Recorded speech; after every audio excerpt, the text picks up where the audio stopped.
Hi అండి. Welcome to Chinnu పండు channel అండి. నేను ఒక సిరీస్ స్టార్ట్ చేశానండి 'గోల్'. చాలామంది గోల్ అనేది మనీతో కంపేర్ చేస్తున్నారండి. కానే కాదండి. ప్రతి మనిషికి గోల్ ఉండాలండి. అది డబ్బున్నోడైనా అవ్వచ్చు, డబ్బు లేనోడైనా అవ్వచ్చు. డబ్బున్నవాడి కన్నా డబ్బు లేనివాడే గోల్ కోసం ఎక్కువగా పాకులాడతారండి. ఇది ఎంతవరకు కరెక్టో కింద కామెంట్ సెక్షన్‌లో డబ్బున్నవాడు డబ్బుంది నాకేంటి అని అనుకుంటారు.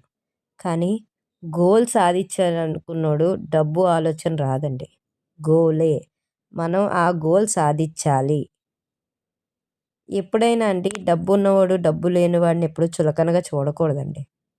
ఎందుకంటే డబ్బు ఎప్పుడూ శాశ్వతం కాదండి. లైఫ్‌లో ఏ మనిషి అయితే గోల్ సాధిస్తాడో వాడే నిజమైన మనిషి కూడా అండి.